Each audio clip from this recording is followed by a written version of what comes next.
श्री सरस्वती नमः। ओम श्री गुरुभ्यो नमः। सदाशिवसमारंभां शंकराचार्य मध्यमाम् अस्मदाचार्य पर्यन्तां वन्दे गुरुपरम्परां। श्रुतिस्मृतिपुराणानाम् आलयं करुणालयं नमामि भगवत्पाद शंकरं लोकशंकरं। शंकरं शंकराचार्यं केशवं बादरायणं सूत्रभाष्यकृतौ वन्दे भगवन्तः पुनः पुनः। समस्त जन कल्याणे निरतं करुणामयं नमामि चिन्मयं देवं सद्गुरुं ब्रह्मविद्वरम्।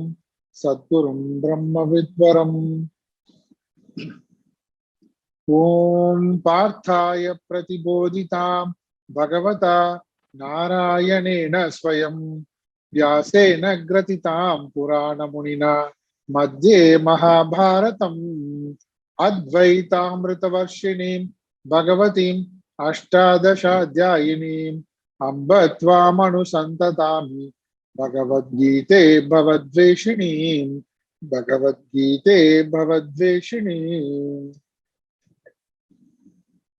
நம்ம 9, 10, 11 3 ஸ்லோகம் படிப்போம்.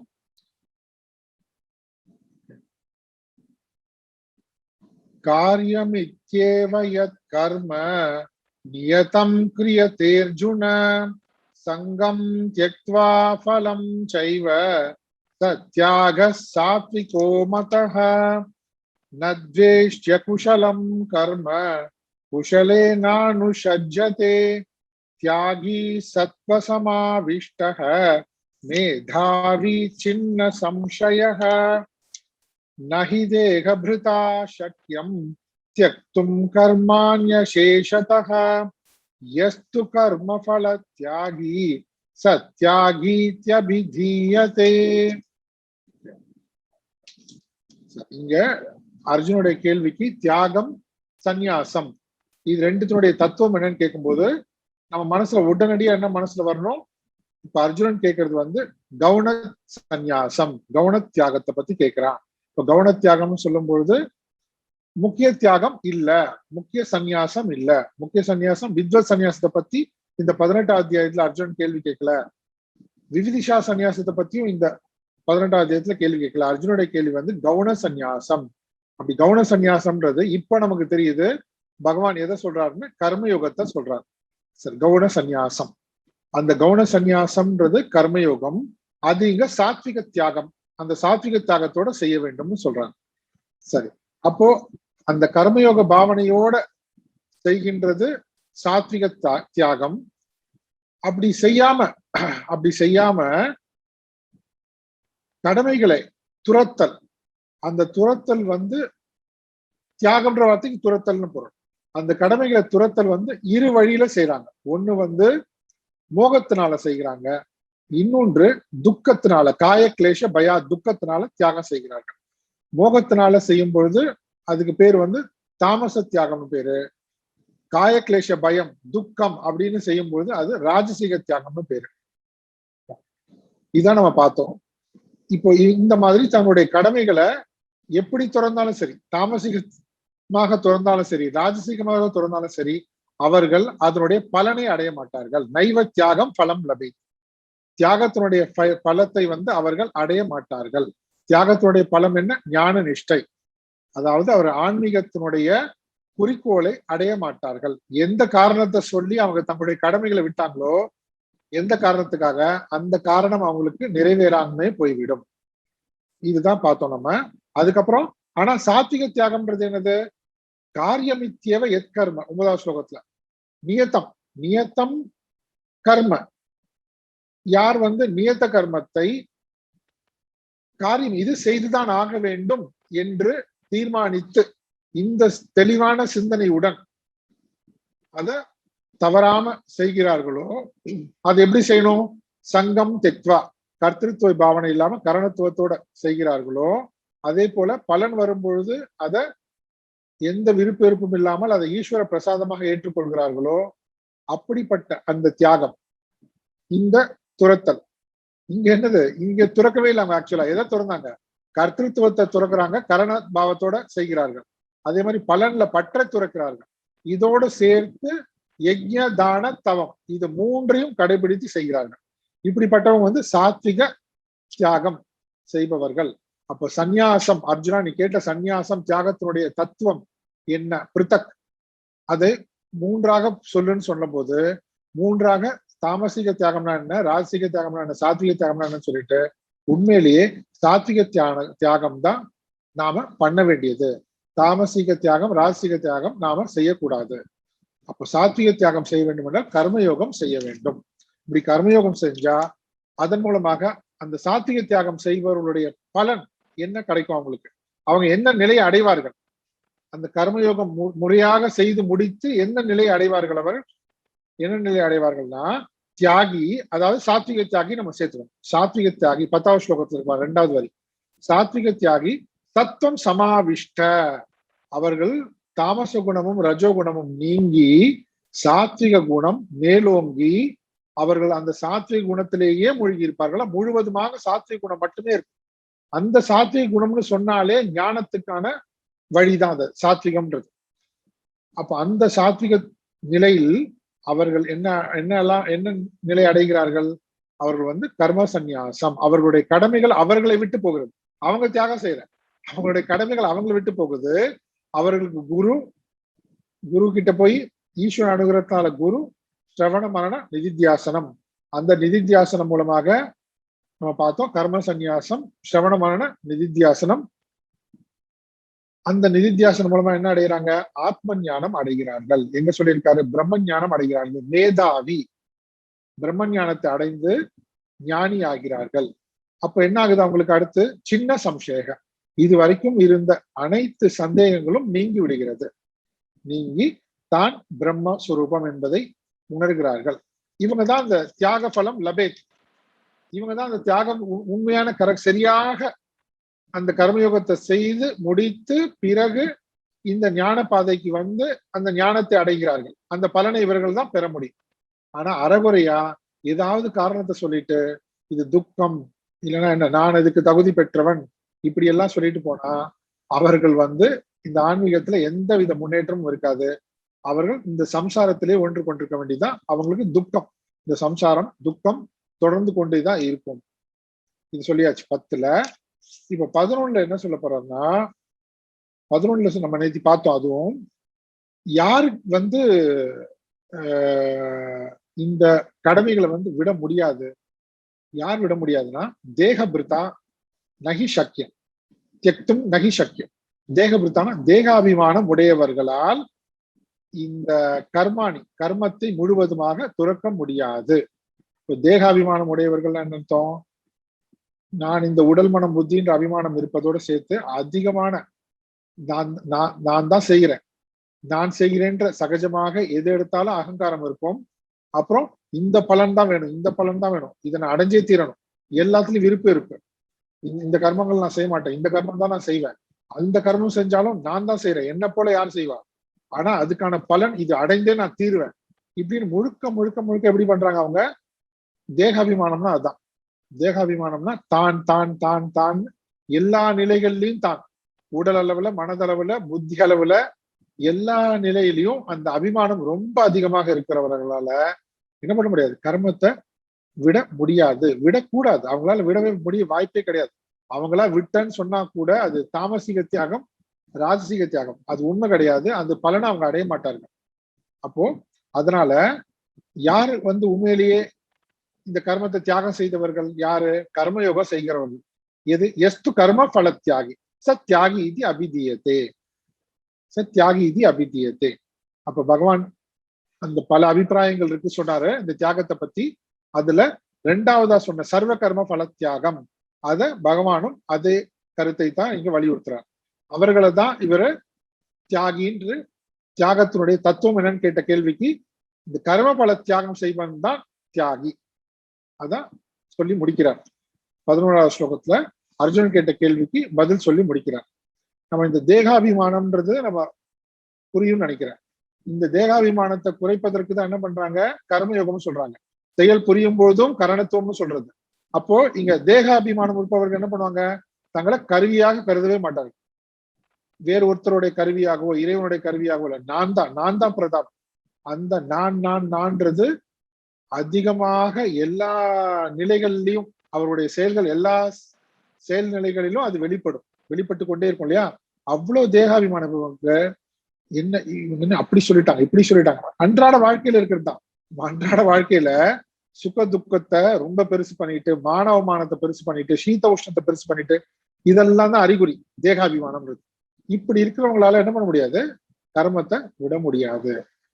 அதுதான் அங்க அர்த்தம். அது ஏன் இந்த உடல் இந்த உலகத்தோட சம்பந்தப்பட்டது இல்லையா?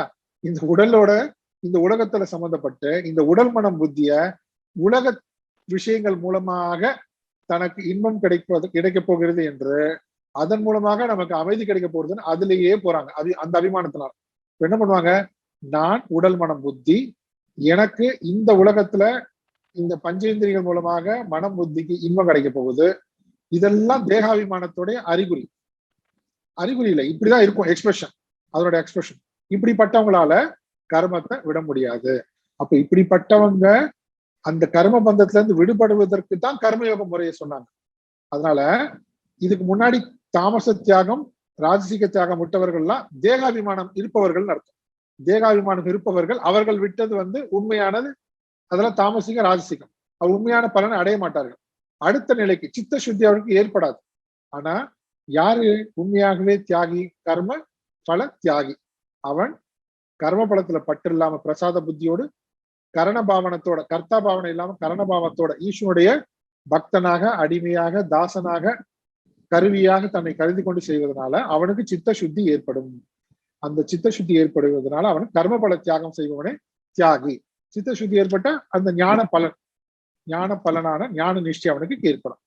இதை சொல்லிட்டு இப்ப அடுத்த ஸ்லோகத்துல 12வது ஸ்லோகத்துல என்ன சொல்ல போறாரு அவன் பார்க்கலாம்.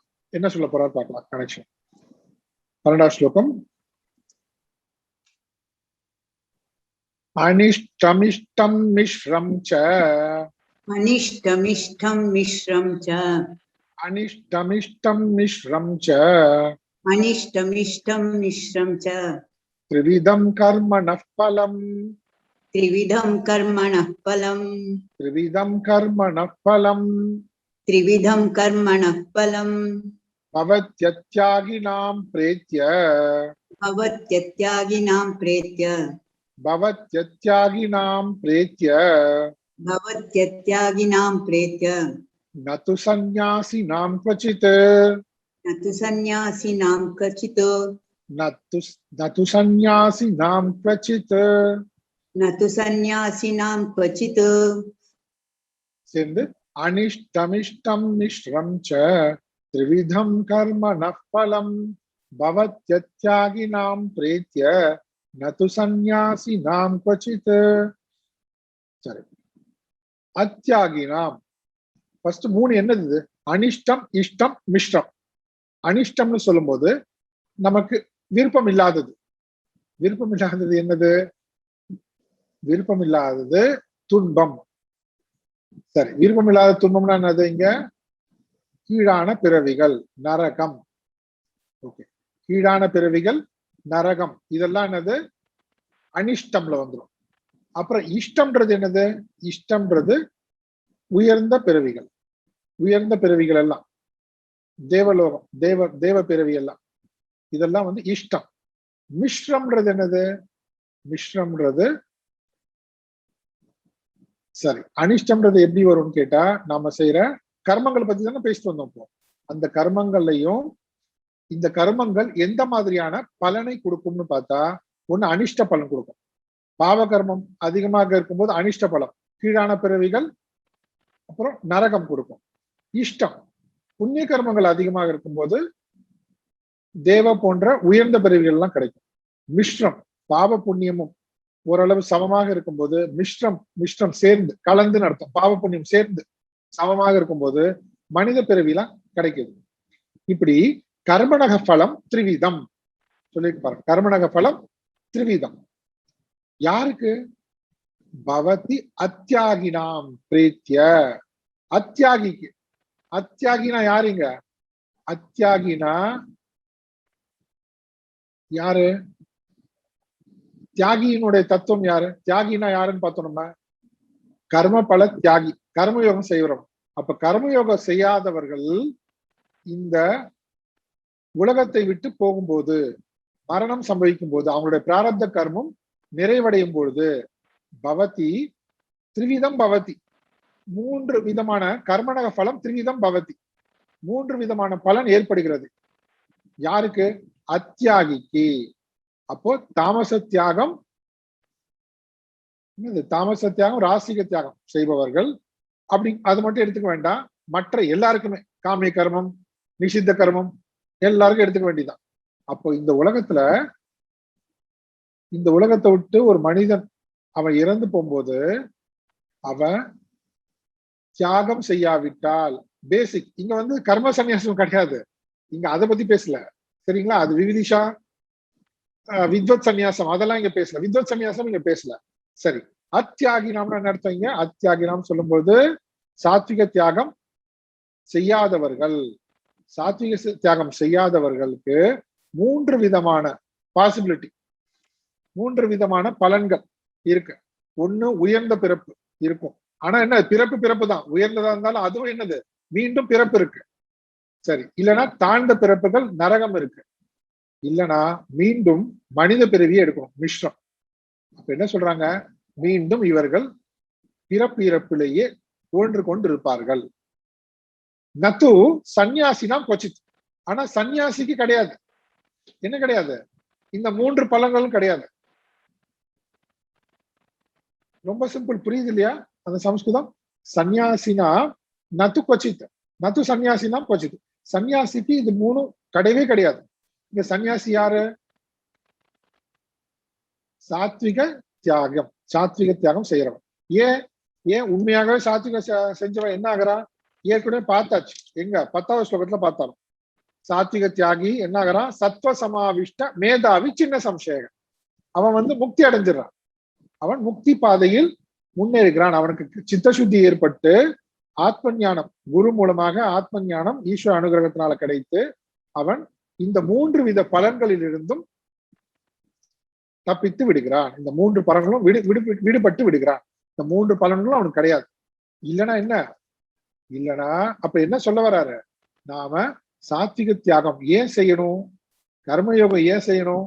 கர்மயோகம் செஞ்சால அந்த கர்மயோகம் வந்து முழுமையடையும் போது, நான் கர்மயோகம் 1 வாரம் செஞ்சுட்டேன், சரி, நான் 1 வாரம் 10 நாளா நான் செஞ்சுட்டு இருக்கேன் கர்மயோகம்.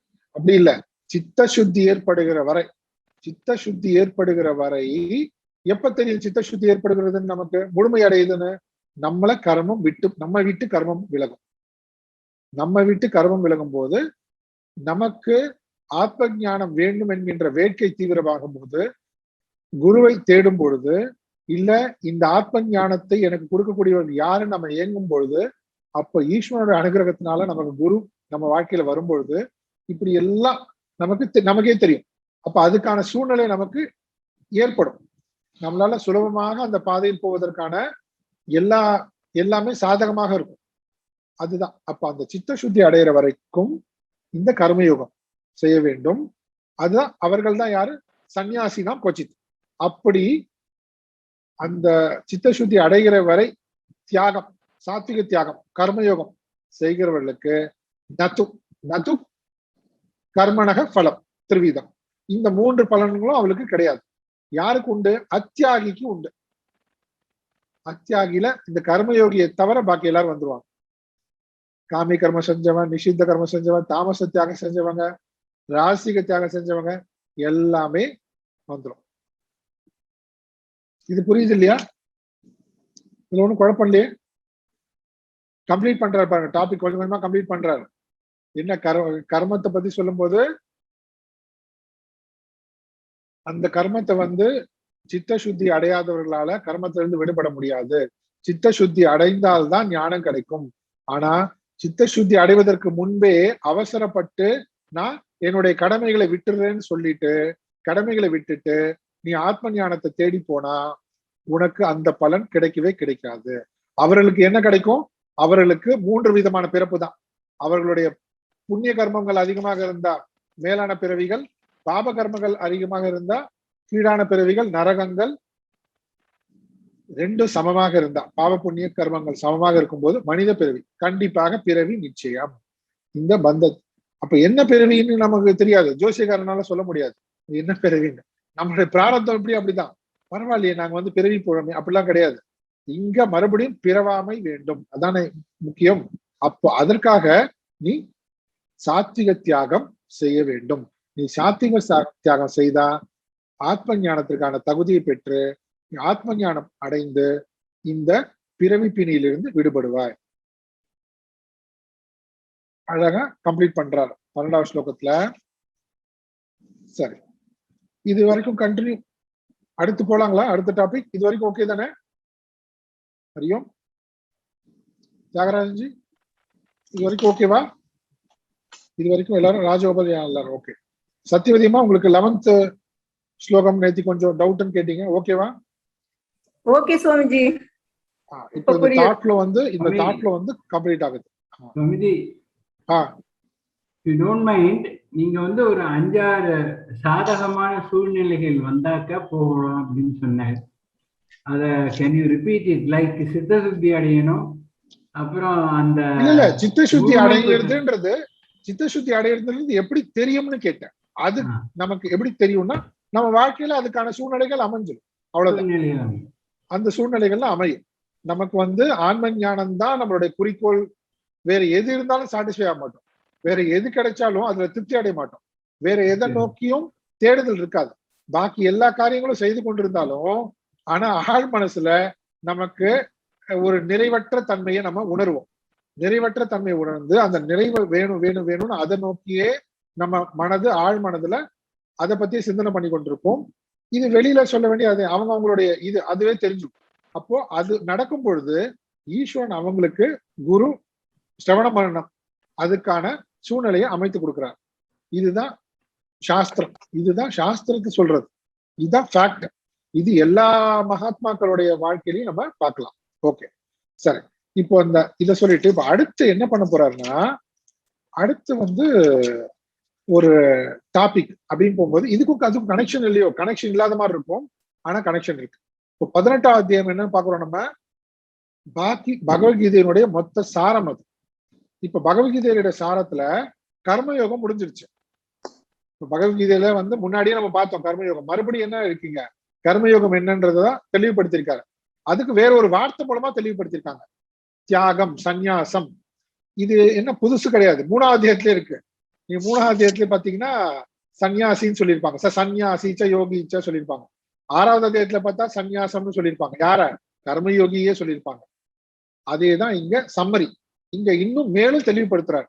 மேலும் தெளிவுபடுத்திட்டு இங்க இந்த சந்நியாசம் என்பது கர்மம் உள்ளவர்களுக்கு அவர்கள் கரணபாவத்தோடு பிரசாத புத்தியோடு செய்வதே சாத்விக தியாகம்.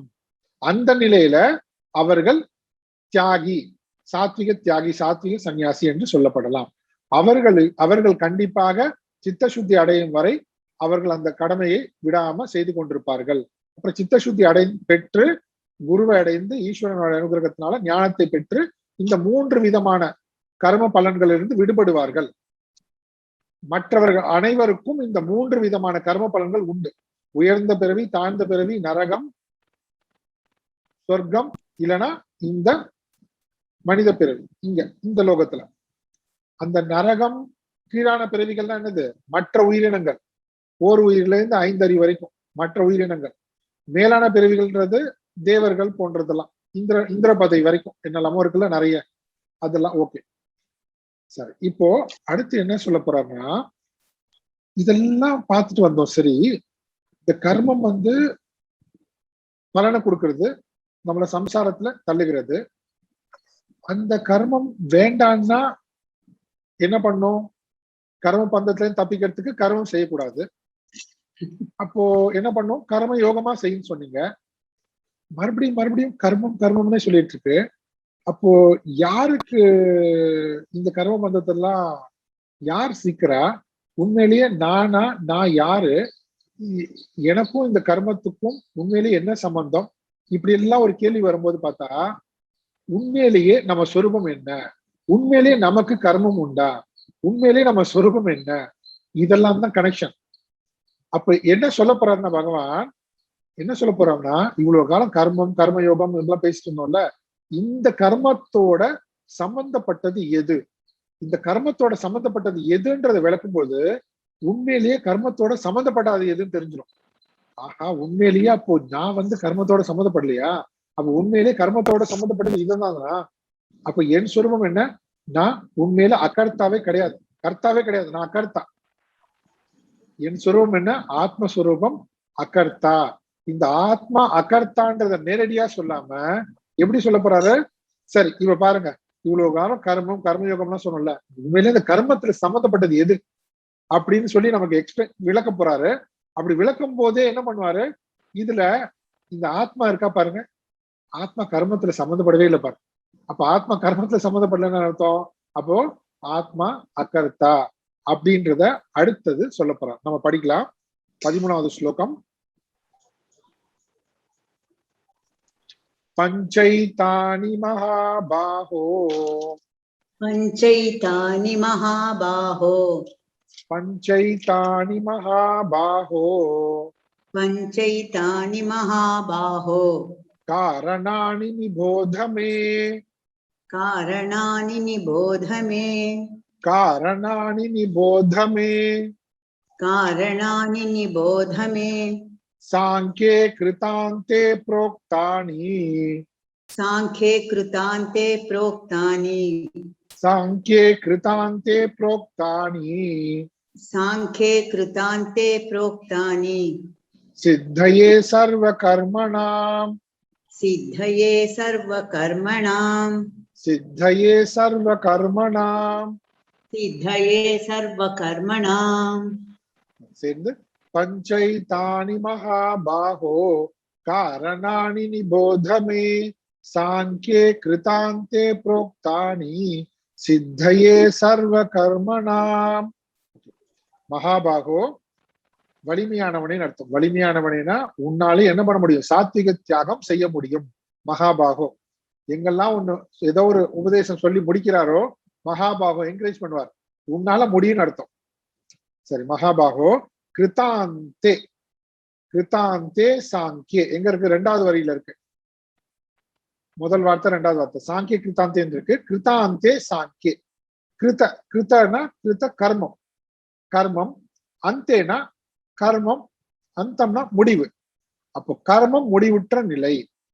கர்மம் முடிவுற்ற நிலை எப்பொழுது கர்மம் முடிவுறும், கர்மம் எப்பொழுது முடிவுறும், முன்னாடியே படிச்சிருக்கோம், பரவாயில்ல நானே சொல்றேன். ஞானம், ஞானத்தினாலதான் முடிவுறும்.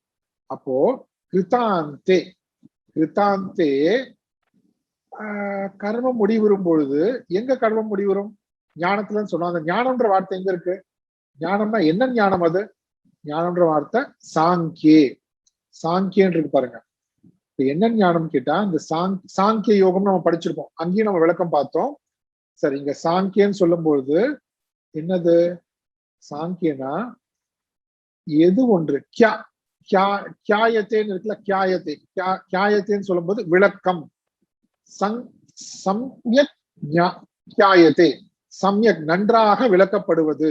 எது, ஆத்மாவை குறித்து எங்கு நன்றாக விளக்கப்பட்டிருக்கிறதோ, ஆத்மாவை பற்றி எங்கு நன்றாக விளக்கப்பட்டிருக்கிறதோ அது சாங்கியம். நான் தமிழ்ல சொன்னேன், ஓகே. அப்போ ஆத்ம ஞானம். அப்ப எங்கு ஆத்மாவை குறித்து, ஆத்மஸ்வரூபத்தை குறித்து, ஜீவபிரம ஐக்கியத்தை குறித்து நன்கு விளக்கப்பட்டுள்ளதோ அது சாங்கியம். அப்ப என்ன அர்த்தம், கிருதாந்தே சாங்கியனா அர்த்தம். கிருதாந்தே சாங்கியனா வேதாந்தம், வேதாந்தம் அர்த்தம். அதாவது சாங்கியன்றது இங்க வேதாந்தம். ஏன் வேதாந்தம், ஆத்ம ஞானம். ஆத்ம ஞானம் வேதாந்தத்தினுடைய கருப்பொருள். அப்போ கர்மத்துக்கு முடிவு ஏற்படுத்தக்கூடிய ஆத்ம ஞானத்தை போதிக்கின்ற வேதாந்தத்தில் புரோக்தானி, வேதாந்தத்தில் என்ன பண்ணது, என்ன சொல்லிருக்குன்னா,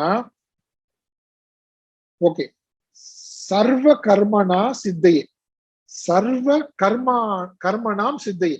அனைத்து காரியங்களும் நடைபெறுவதற்கு என்ன சொல்லப்பட்டிருக்கு அப்படின்னா,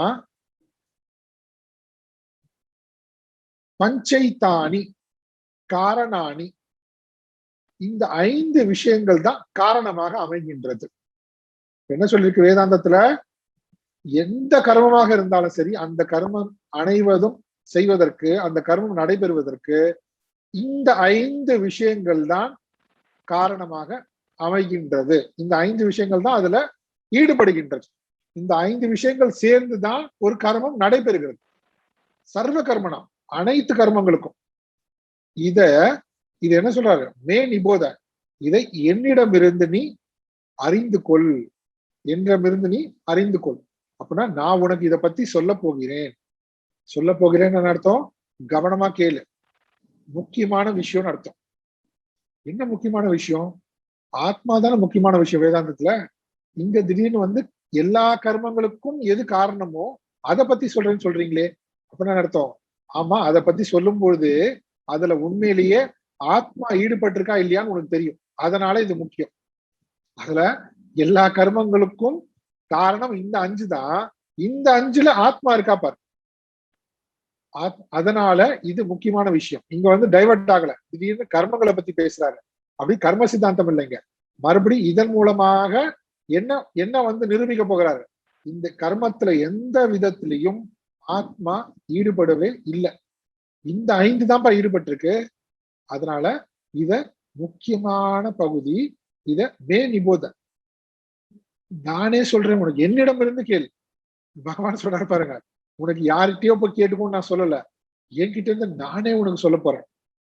அப்ப அர்ஜுனுடைய இங்கேயும் பாருங்க, மே நிபோதம் சொல்லும் போது அர்ஜுனன் எப்பேற்பட்டவன், அந்த கிருஷ்ணன் எப்பேற்பட்டவன், அந்த சிஷ்யன், அந்த குருன்றத இங்க மறுபடியும் அந்த சிஷ்ய லட்சணம், குரு லட்சணம். மே நிபோத, முழுமையாக எல்லா விதத்திலையும் அந்த குருவானவர் அந்த சீடனுக்கு எல்லா விதத்திலையும் ஆத்மாவை குறித்து ஞானத்தை போதிக்கிறார். மறுபடியும் வெவ்வேறு ஆங்கிள் இருந்து, ஒவ்வொரு விதத்துல இருந்து. இப்போ இது வரைக்கும் இல்ல. முன்னாடி பகவத்கீதையில முன்னாடி அத்தியாயங்கள்ல இது சொல்லல. ஆனா இதே விஷயம் ஆத்மா அகர்த்தான்றத நம்ம வேற மாதிரி பார்த்திருப்போம். நம்ம ஆத்மா அகர்த்தா நம்ம பார்த்திருப்போம்.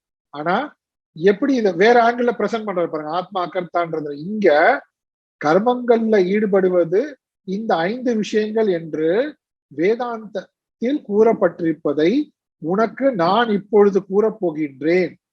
நீ என்னிடமிருந்து அறிந்து கொள், நான் உனக்கு கூறப்போகிறேன். மிக நன்றாக கவனத்துடன் கேள். அட்டன்டிவ்னு சொல்றாங்க.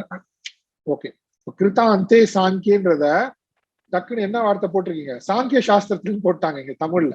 ஓகே, சாங்கிய சாஸ்திரம் அர்த்தம் கிடையாது இதுக்கு, வேதாந்த சாஸ்திரம் அர்த்தம். ஓகேங்களா? நம்ம தமிழ் புக் வச்சிருந்தீங்கன்னா அதுல சாங்கிய சாஸ்திரம் இருக்கக்கூடாது. சாங்கியம்ன்றது வேற பிலாசபி. இங்க சாங்கியம்ன்றது வேதாந்தம். எப்படி? கிருத அந்த, கர்மத்துக்கு முடிவு செய்யக்கூடியது எது? ஆத்ம ஞானம். அந்த ஆத்ம ஞானத்தை போதிக்கக்கூடியது எது? வேதாந்தம். அதனால அதுக்கு சாங்கியம். சாங்கியம்ன்ற வார்த்தைக்கு ஆத்ம ஞானம், ஆத்மாவை பற்றி எங்கு நன்றாக விளக்கப்பட்டிருக்கிறதோ அது சாங்கியம்.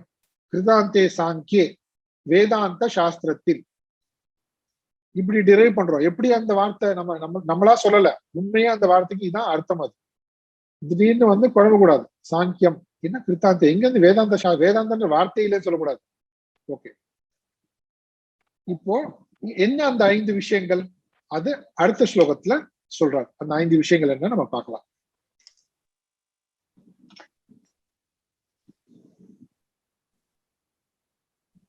அதிஷ்டானம் ததா கர்த்தா, அதிஷ்டானம் ததா கர்த்தா, அதிஷ்டானம் ததா கர்த்தா, அதிஷ்டானம் ததா கர்த்தா, கரணம் ச பிருத்தக் விதம், கரணம் ச பிருத்தக் விதம், கரணம் ச பிருத்தக் விதம், கரணம் ச பிருத்தக் விதம், விவிதாஸ்ச பிருத்தக் சேஷ்டாஹ, விவிதாஸ்ச பிருத்தக் சேஷ்டாஹ, விவிதாஸ்ச பிருத்தக் சேஷ்டாஹ, விவிதாஸ்ச பிருத்தக் சேஷ்டாஹ, दैवं चैवात्र पंचमम् दैवं चैवात्र पञ्चमम् दैवं चैवात्र पंचमम् दैवं चैवात्र पञ्चमम् சேர்ந்து அதிஷ்டானம் ததா கர்த்தா கரணம் ச பிருதக் விதம்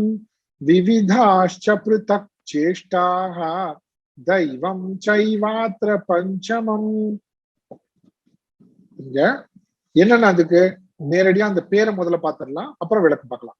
அதிஷ்டானம் முதல்ல இந்த 5 விஷயங்கள் தான் கர்மத்தில் ஈடுபடுகிறது. அது பிருதக் விதம் 5 கரணம். ஓகே, அது என்ன பார்க்கலாம். அதிஷ்டானம் முதல்ல, ததா கர்த்தா ரெண்டாவது வந்து கர்த்தா, மூன்றாவது கரணம், நாலாவது வந்து சேஷ்டா, சேஷ்டான்ற வார்த்தை இருக்கா, நாலாவது சேஷ்டா, அஞ்சாவது வந்து தெய்வம். மத்ததெல்லாம் அந்தந்த வார்த்தைக்கு அட்ஜெக்டிவ்ஸ். சரிங்களா? இந்த 5 விஷயங்களை மட்டும் நம்ம எடுத்துக்கலாம். அதிஷ்டானம், கர்த்தா, கரணம், சேஷ்டா, தெய்வம். சரி, அதிஷ்டானம்னா என்ன? இங்க அதிஷ்டானம்னு சொல்லும் போது ஆதாரம், அனைத்துக்கும் ஆதாரமாக இருக்கு. எது ஆதாரமாக இருக்கு? இந்த உடல். இந்த உடல் தான். அப்போ அதிஷ்டானம்ன்றது என்னன்னா உடல். எதுக்கு ஆதாரம்னு பார்க்கலாம். எதுக்கு ஆதாரம்னா அடுத்து என்னது? ரெண்டாவது என்னது? கர்மத்தில் ஈடுபடுவது. அதிஷ்டானம், ஆதாரமாக இருக்கின்ற உடல், கர்த்தா.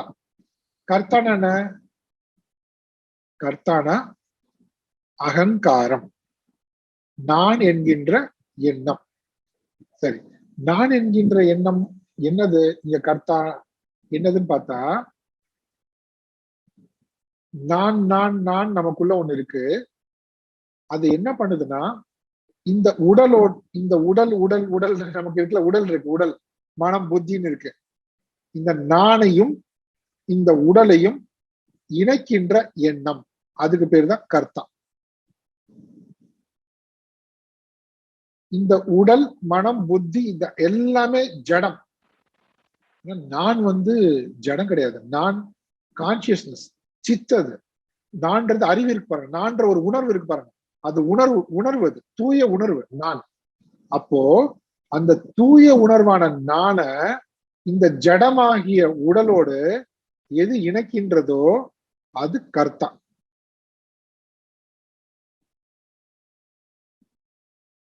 அப்ப இதுக்கு இன்னொரு பேர் சொல்லுவாங்க, வேதாந்தத்துல இன்னொரு பேர் என்ன சொல்லுவாங்க? உங்களுக்கு ஏற்கனவே கேள்விப்பட்டிருப்பீங்க, சித் ஜட கிரந்தி. சித் ஜட கிரந்தி. கிரந்தினா வந்து நாட்டு முடிச்சு போடுறது. முடிச்சு போடுறதுல என்ன முடிச்சு போடுது? நான்ன்றது வந்து தனியா இருக்கு, தூய சைத்தன்ய சுரூபமாக இருக்கு. இந்த உடல் மனம் புத்தின்றது ஜடம். இந்த தூய சைத்தன்ய எண்ணமாக இருக்கின்ற நான இந்த ஜடத்தோட சேர்த்து முடிச்சு போடுச்சு. அபிமானம், அபிமானம் கொண்டதாக ஆகிவிட்டது. என்னது? நான் இந்த உடல். அப்போ நான் இந்த உடல் மனம் புத்தி என்கின்றது கர்த்தா. அப்ப இந்த உடல் செய்யும் போது என்ன பண்ணுவோம்? நான் செய்கிறேன்னு சொல்லுவோம். மனது துக்கமோ சுகத்தை அனுபவிக்கும் போது என்ன சொல்லுவோம்? நான் துக்கமாக இருக்கிறேன், நான் சுகமாக இருக்கிறேன்னு சொல்றேன். எனக்கு என்ன ரொம்ப புகழறாங்க, எனக்கு பேரு புகழ் வருது, என்ன ரொம்ப அவமானப்படுத்திட்டாங்க. பேரு புகழுக்கும் அவமானம், இன்சல்ட், ரெண்டுத்துக்கும் எல்லாத்துக்கும் என்ன? என்ன அவமானப்படுத்திட்டாங்க, எனக்கு புகழ் வந்துருச்சு. நான் அப்படி இப்படி எல்லாத்தோடையும் சேர்த்து என்ன? சேர்த்து சேர்த்து சேர்த்து சேர்த்து வைக்கிறது இல்லையா? இது கர்த்தா. இது சித்தையும் ஜடத்தையும் இணைக்கின்ற அந்த எண்ணம். இது ஒரு எண்ணம் தான் பாருங்க, இது ஒரு எண்ணம். அந்த நான், இப்ப நான் இந்த உடல்ன்றது, நான் இந்த மனம்ன்றது, நான் இந்த புத்தின்றது, அதுதான், அதுக்கு பேர் தான் கர்த்தா. அகங்காரம். அகங்காரம், அகம் கரோமி இதி. எதனால் நான் தான் செய்யறேன், நான் தான் செய்யறேன்னு சொல்றோம்ல. இப்ப அப்படிதானே செய்யறோம் நம்ம. நான் தான் பாடம் கேட்கிறேன், நான் தான் பாடம் சொல்றேன், நான் தான் எல்லாமே பாத்துக்கிறேன் குடும்பத்தை, நான் இல்லைன்னா அவ்வளவுதான். இப்படி எல்லாமே நான் நான் சொல்றேன் பாத்தீங்களா? செய்யறோம் பாருங்க, அதுதான் கர்த்தா. ஆனா உண்மையான நான் என்ன? இந்த எந்த கர்மத்திலையும் ஈடுபடல. அதுதான் இங்க ப்ரூவ் பண்ண, அதுதான் சொல்ல போறாங்க. எது ஈடுபட்டிருக்கு? இந்த எண்ணம் தான். இந்த சித்து ஜடம் இரண்டு இணைக்கின்ற எண்ணம் தான் உண்மையிலேயே அந்த எண்ணம் நான்றது. அகங்காரம். தமிழ்ல சொல்ற அகங்காரம் கிடையாது, தமிழ்ல அகங்காரம்னா திமிரு பிடிச்சவன், ரொம்ப கோபக்காரன், அகங்காரம் பிடிச்சவன். அது கிடையாது. அகங்காரம் நான் என்கின்ற வடிவத்தை எடுத்துக்கொண்டு விட்டது இந்த எண்ணம். அந்த வடிவம் எப்படிப்பட்டதாக இருக்கு? இப்போ நான் இந்த உடல் மனம் புத்தி என்கின்ற வடிவத்தோட இருக்கு, அதோட அபிமானம் கொண்டதாக இருக்கு. அதான் கர்த்தா. சரி, அதிஷ்டானம் உடல், ஆதாரமாக இருக்கின்ற உடல். அவ்வாறே கர்த்தா, கர்த்தான்னு தான் நான் சொல்லுவேன், இனிமேல அதுக்கு விளக்கம் கிடையாது. கர்த்தா ரெண்டாவது. மூணாவது கரணம், பிருத்தக் விதம் கரணம். பிருத்தக் விதம் கரணம்னு என்ன? வெவ்வேறு கரணங்கள், ஒன்றுக்கு ஒன்று சம்மந்தம் கிடையாது, ஒவ்வொன்றும் ஒவ்வொரு சுபாவத்தை உடையது. வெவ்வேறு கரணங்கள். கரணங்கள் என்ன? இந்திரியங்கள், பஞ்ச ஞானேந்திரியங்கள், பஞ்ச கர்மேந்திரியங்கள். அதோட சேர்த்து நம்ம என்ன எடுத்துக்கலாம்? மனம் புத்தி எடுத்துக்கலாம். மனம் புத்தி எடுத்துக்கலாம். அப்போ வெவ்வேறு கண். ஏன் பிருத்தக் விதம்? கண்ணு செய்யற வேலை காது செய்யாது, காது செய்யற வேலை கண்ணு செய்யாது. ஒவ்வொன்றும் ஸ்பெஷல், யூனிக். பிருத்தக் விதம்னா யூனிக்னு அர்த்தம், தனித்துவம் வாய்ந்த, தனித்துவமான வெவ்வேறு ஆன கரணங்கள்.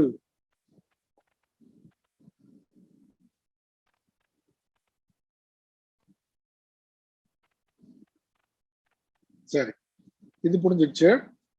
கரணம். அடுத்து என்ன? விவிதாக பிருத்தக் சேஷ்டா. அதே மாதிரி பலவிதமான வேறுபட்ட செயல்கள். என்னது? வேறுபட்ட செயல்கள். சேஷ்டா. சேஷ்டானா அர்த்தம் செயல்னு அர்த்தம் கிடையாது. ஏன் அந்த சேஷ்டானா இங்க செயல்னு சொன்னா என்ன அர்த்தம் அப்படின்னா பிராணங்கள்னு அர்த்தம். சேஷ்டானா பிராணங்கள். ஏன்? பிராணங்கள் தான் நம்மளுடைய அனைத்து இயக்கத்திற்கும், நமக்குள்ள செயல்படுகின்ற அனைத்து செயல்களுக்கும் காரணமாக இருக்கு பிராணங்கள். பிராண, அப்பான, வியான, சமான, உதான சொல்றோம்ல, 5 பிராணங்கள். அதுக்கப்புறம் உப பிராணங்கள் இருக்கு. அப்புறம் ஒவ்வொரு பிராணங்களும் என்னென்ன கர்மம் செய்கிறது, இது எல்லாமே நமக்கு டீட்டெயிலா இருக்கும். இங்க சொல்லிட்டு இருக்காங்க. அப்ப பிராணங்கள் என்னெல்லாம் வந்திருக்கு? உடல் வந்துடுச்சு. உடல் பார்த்தா ஸ்தூல சரீரம். அடுத்து என்னது? வெவ்வேறு இந்திரியங்கள், ஞானேந்திரியங்கள், கர்மேந்திரியங்கள் வந்துருச்சு. இங்க ஞானேந்திரியங்கள் கர்மேந்திரியங்கள் சொல்லும் போது இப்ப நம்ம பாக்குறோம் பாருங்க, கண்ணு, காது, மூக்கு இப்படி சொல்லக்கூடாது. ஏன்னா அது உடலோட வந்துருச்சு, அதிஷ்டானத்திலே வந்துருச்சு. இப்ப நம்ம பாக்குறது இங்க ஞானேந்திரியங்கள் கர்மேந்திரியங்கள் மனம் புத்திங்கிறது சூக்ஷ்மமானது, சட்டில். பார்வை, பார்க்கின்ற சக்தி, கேட்கின்ற சக்தி, நுகர்கின்ற சக்தி, பேச்சு சக்தி, சுவை சக்தி, பிடிக்கின்ற சக்தி கர்மேந்திரியங்களுக்கு. இந்த கையெல்லாம் சொல்லக்கூடாது, அப்புறம் ரிப்படிஷன் ஆயிடும். அதிஷ்டானம் உடல், ஸ்தூலம். இந்த ஸ்தூலத்தை இங்க சொல்லல, எதுல? கரணம்ன்றது சொல்லும் போது சூக்ஷ்மம்னு அர்த்தம், சூக்ஷ்மம். அடுத்து என்ன? பிராணங்கள். சரி,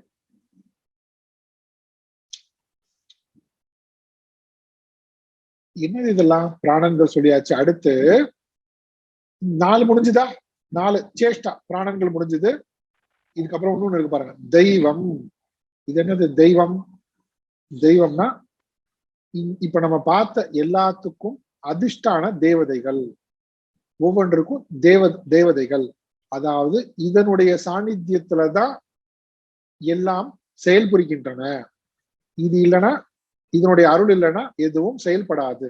இதனிடமிருந்து சக்தி பெற்றுதான் அனைத்தும் செயல்புரிகின்றது. அப்போ தெய்வம் 5 ஆயிடுச்சு.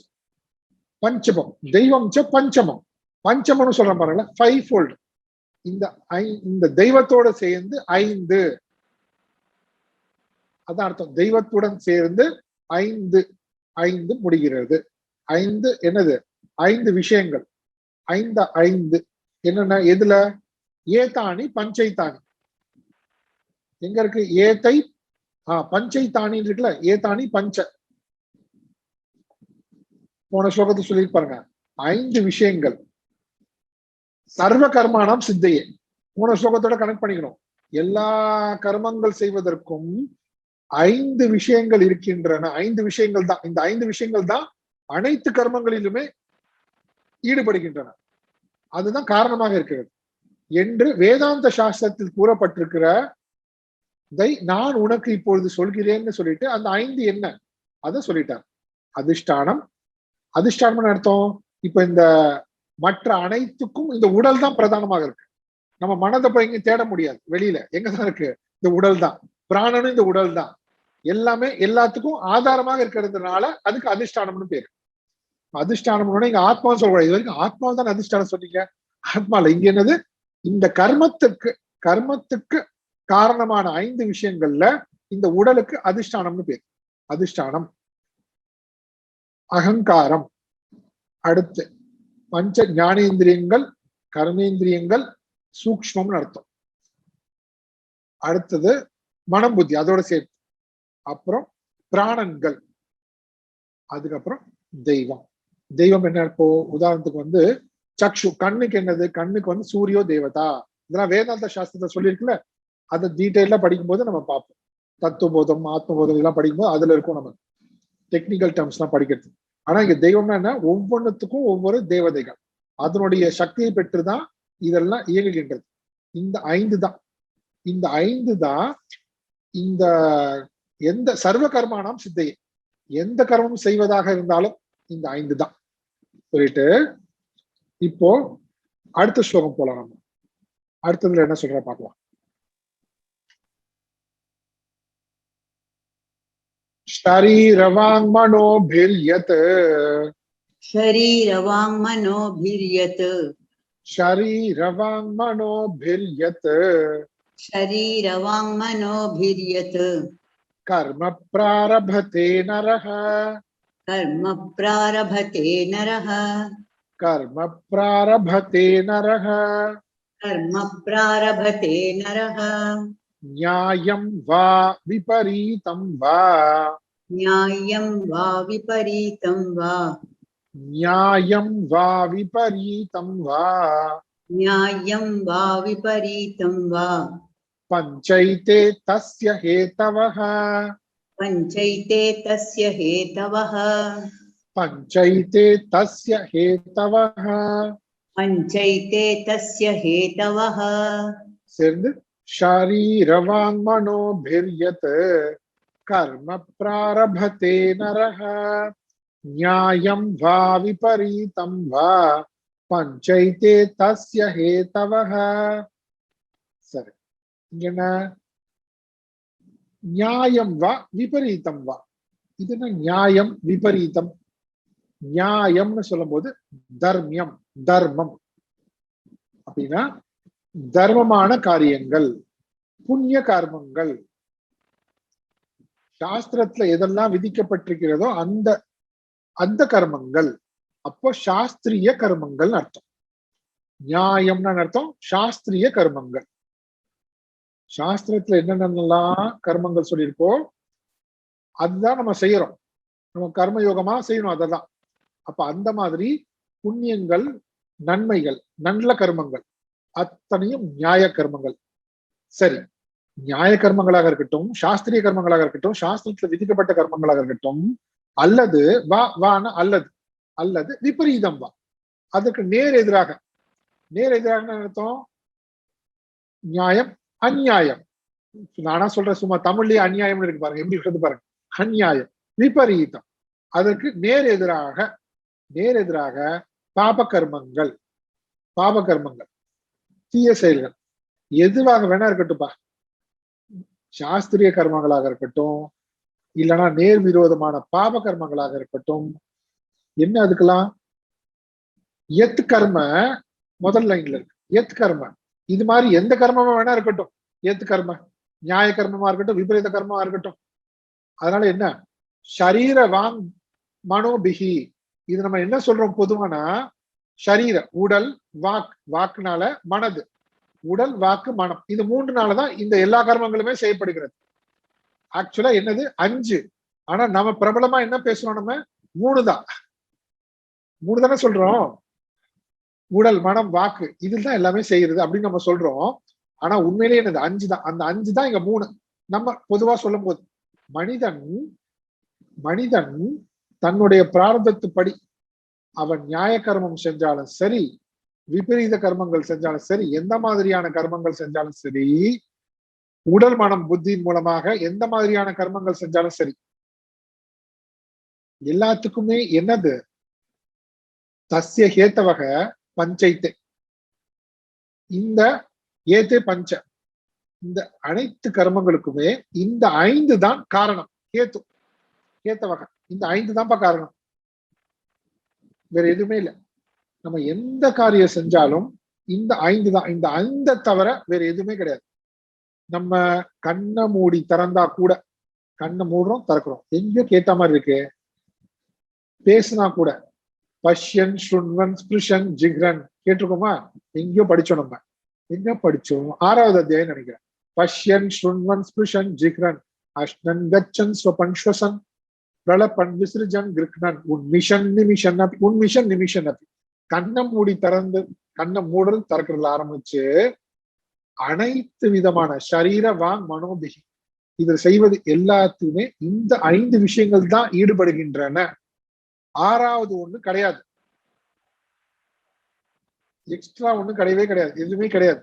எப்படி அனலைஸ் பண்ணிருக்காங்க பாருங்க சயின்ஸ், நம்மளுடைய சயின்ஸ் வேதாந்தம் எந்த மாதிரி அனலைஸ் பண்ணிருக்கு பாருங்க.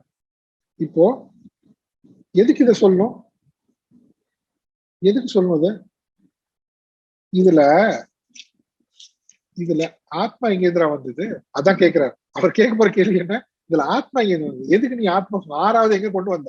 நீயே பாரு, சரீரம், அதிஷ்டானம், கர்த்தா, நான் நான் நான் நான் சொல்லிட்டு இருக்கேன்.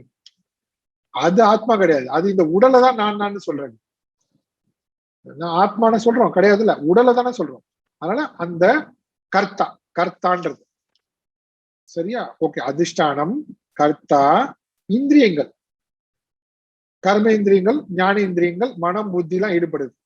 அப்புறம் சேஷ்டா, பிராணன்கள், பிராணன்கள் எல்லா விதமான கர்மங்களும் ஈடுபடுகிறது.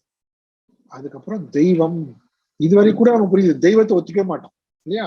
அதிஷ்டான தெய்வதைகள்னு சொல்லும். அது நமக்கு ஆஃப் ஆனா தெரியும் நமக்கு. என்ன சொல்றாங்க, உங்களுக்கு விட்டமின் டி குறைஞ்சிருக்கு, போய் சூரியன்ல போய் நில்லுங்க, அதுதான் இயற்கையிலேயே கிடைக்குது. அதே மாத்திரையா பண்ணி கொடுப்பான். கண்ணு தெரியல, போய் சூரியன் அஸ்தமன நேரத்துல சாயந்தரம் 5 to 6, அதான் ரொம்ப வெளிச்சமா இல்லாதப்போ அந்த சூரியனையே பாருங்க, கண்ணு சரியா போயிடும். அதிஷ்டான தேவதை அவ்வளவுதான். ஒன்னொன்னுத்துக்கும் கை கால் நர்வஸ் சிஸ்டம் எல்லாம் சொல்ற பாருங்க, இது ஒவ்வொன்றும் அந்தந்தனுடைய இயற்கையோட சம்பந்தப்பட்டது. அந்த இயற்கை சக்தியிடமிருந்து, அதுதான் அதிஷ்டான தேவதைகள்னு பேர். அந்த அதிஷ்டான தேவதைகள் இந்த 5 தான். அந்த அதிஷ்டான தேவதை கூட ஆத்மா கிடையாது, அது ஆத்மா சொல்லக்கூடாது, அதிஷ்டான தேவதைகள் ஒவ்வொன்றுத்துக்கும். இப்போ இதுதான் ஹேத்தவக, பஞ்சைத்தே ஹேத்தவக தஸ்ய, இந்த சரீர வாங் மனம் செய்கின்ற அத்தனை காரியங்களுக்கும் இந்த 5 தான். சரி, இப்போ என்ன அர்த்தம், என்ன ஏன் சொல்றாரு நம்ம பார்த்துட்டோம். அதை அடுத்த ஸ்லோகத்துல ஸ்லோகம் மூலமாவே பார்த்துடலாம்.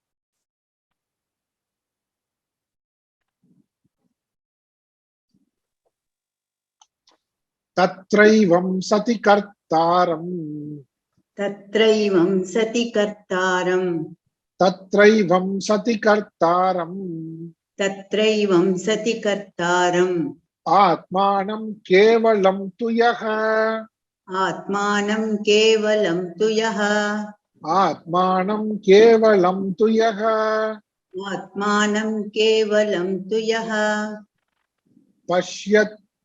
பஷ்யத்யகிருத புத்தித்வாத், पश्यत्यकृतबुद्धित्वात्, பஷ்யத்யகிருத புத்தித்வாத், पश्यत्वकृतबुद्धित्वात्, ந ச பஷ்யதி துர்மதிஹ, न स पश्यति दुर्मतिः, ந ச பஷ்யதி துர்மதிஹ. न स पश्यति दुर्मतिः, சேர்ந்து தத்ரைவம் சதி கர்த்தாரம், ஆத்மானம் கேவலம் துயஹ, பஷ்யத்யகிருத புத்தித்வாத், ந ச பஷ்யதி துர்மதிஹ. இங்க தத்ர ஏவம் சதி, அவைகள் அவ்வாறு இருக்க, முதல் வார்த்தை இருக்கு, தத்ர ஏவம் சதி, அவைகள் அவ்வாறு இருக்க அப்படின்னு அர்த்தம். அனைத்து கர்மங்களும் நடைபெறுவதற்கு இந்த 5 விஷயங்கள் தான் காரணமாக இருக்கின்ற அந்த விஷயத்தில் அது அப்படி இருக்க, யஹது கேவலம் ஆத்மானம்,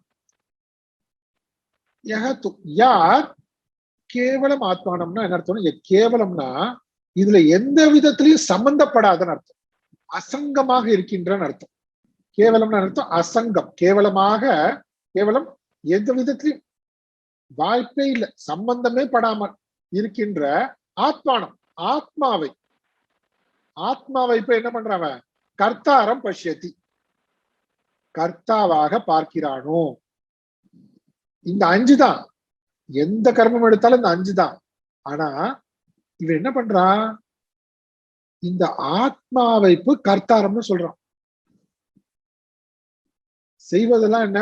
உடல், மனம், புத்தி, பிராணங்கள், அகங்காரம், தேவதைகள், அதிர்ஷ்டான தேவதைகள், இதுதான் கர்மத்தோட சம்பந்தப்பட்டதே தவிர, இது இந்த மாதிரி இருக்கும்போது யார் இதுக்கு சம்பந்தமே இல்லாத அசங்கமாக இருக்கின்ற ஆத்மாவை போய் கர்த்தான்னு சொல்றாப்பா, சொல்றானோ. ஏன் அப்படி சொல்றாவ? ஏன் அப்படி சொல்றா? கர்த்தாரம் பஷ்யதி, கர்த்தான்னு பாக்குறானா, நினைக்கிறான். ஏன் பாக்குறான் அப்படி? அகிருத்த புத்தித்வாத். அகிருத்த புத்தித்வாத்னு அர்த்தம், அகிருத்த புத்தினா ரிஃபைன்டு புத்தி இல்ல, இன்னும் அவனுடைய புத்தி தூய்மை அடையல. எப்படி அது தூய்மை அடைவது? அந்த புத்தி கலங்கி இருக்கு, கலங்கின புத்தியோட இருக்கான், இன்னும் தெளிவடையல. தெளிவடையாத புத்தினால இந்த கர்மத்தோட சம்பந்தப்பட்டு இருக்கிற இந்த 5 விஷயங்கள் தான் சம்பந்தப்பட்டிருக்கு. ஆனா இதோட சம்பந்தமே இல்லாத ஆத்மாவை போய் கர்த்தான்னு சொல்றான். ஏன்னா தெளிவில்லாத புத்தினால, கலங்கின புத்தினால. அதனால எப்போ ஏன் அது கலங்கின புத்தியா இருக்கு? ஏன் அது கலங்கின புத்தியா இருக்குன்னா, இன்னும் அவன் கர்மயோகம் செய்யல. அதனால அவனுக்கு என்ன வரல? என்ன கிடைக்கல? சித்த சுத்தி கிடைக்கல. அதனால அவனுக்கு ஆத்ம ஞானம் வேண்டும் என்கின்ற எண்ணம் வரல. அதனால அவனுக்கு ஈஸ்வனுடைய அருள் கிடைக்கல. அதனால அவனுக்கு குரு கிடைக்கல. அதனால அவன் சிரவண மரணம் செய்யல. அப்போ சாஸ்திர வேதாந்த சாஸ்திர குரு இவர்கள் மூலமாக தெளிவடையாமல், கலக்கம் தெளிவடையாத புத்தி இருப்பதனால் இது என்ன பண்றான்? கர்மத்துக்கு சம்பந்தப்பட்ட 5 விஷயங்கள் இருக்கும்போது இதோட சேர்த்து ஆத்மாவை போய் கர்த்தான்னு சொல்றாங்க. சம்பந்தப்படவே இல்லாத ஆத்மாவை, அசங்கமாக இருக்கின்ற ஆத்மாவையும் இந்த கர்மத்தோட சேர்த்து விட்டுறாங்க. ஏன்? அகிருத்த புத்தி. அகிருத்த புத்தினா நம்ம பார்த்துட்டோம், வேதாந்த சாஸ்திரம் குரு மூலமாக தெளிவடையாத ஞானம் இருப்பவன். அப்போ இந்த தெளிவு வரணும்னா அது வரைக்கும் அப்ப என்னதான் பார்ப்போம் நம்ம? நான் கர்த்தா, ஆத்மாவை கர்த்தா சொல்லுவோம். துர்மதிகி, அறிவில்லைன்னா ஆத்ம ஞானம் இல்ல அவனுக்கு. அப்படின்னா அர்த்தம், ஆத்மாவுடைய சுரூபம் அசங்கம், இந்த அகர்த்தா என்கின்ற அறிவில்லாதவன். அதனால் அவன் ந பஷ்யதி, அவன் பார்க்கதில்லை. அகிருத்த புத்தித்வாத் ச பஷ்யதி, யஹ பஷ்யதி சஹ ந பஷ்யதி. கர்த்தாரம் பஷ்யதி, யஹ கர்த்தாரம் பஷ்யதி சஹ ந பஷ்யதி. இதே மாதிரி முன்னாடி வந்திருக்கா? எஃப் பஷ்யதி ச பஷ்யதி. யார் ஆத்மா ஸ்வரூபத்தை பார்க்கிறாரோ அவனே உண்மையை பார்க்கிறான். இங்க என்ன இருக்கு? யார் அகர்த்தாவன் ஆத்மாவை யார் கர்த்தான்னு பார்க்கிறானோ அவன் உண்மையை பார்ப்பதில்லை, அவன் உண்மையை பார்க்கல. ந பஷ்யதி, அவன் ஆத்மஸ்வரூபத்தை கேவலம் ஆத்மானம். ஆத்மா தன்னந்தனியாக அசங்கமாக இருக்கு, இந்த கர்மத்துக்கும் அதற்கும் சம்பந்தம் இல்லை என்பதை அவனால் பார்க்க முடியவில்லை. அவன் இந்த ஆத்மாவை கர்த்தாரம்னு சொல்றான். ஆனா உண்மையிலேயே இந்த கர்மத்தோட சம்பந்தப்பட்டது என்ன? கர்மத்துக்கு காரணமாக இருக்கின்ற இந்த 5 விஷயங்கள் தான். ஆத்மா அசங்கம். இத நம்ம புத்தி தெளிவில்லாமல் அஞ்ஞானத்தினால் நாம இத பார்ப்பதில்லை. ஆத்மாவை கர்த்தா என்று அஞ்ஞானத்தினால் நாம பார்க்கின்றோம். உண்மையில் ஆத்மஸ்வரூபம் அகர்த்தா. சரி, இன்னைக்கு நம்ம இதோட நிறைவு செய்யலாம். அடுத்த வாரம் தொடர்ந்து பார்க்கலாம். ஓம் பூர்ணமத பூர்ணமிதம் பூர்ணாத் பூர்ணமுதச்யதே பூர்ணஸ்ய பூர்ணமாதாய பூர்ணமேவாவசிஷ்யதே. ஓம் சாந்தி சாந்தி சாந்தி. ஹரி ஓம் ஸ்ரீ குருப்யோ நமः. ஹரி ஓம்.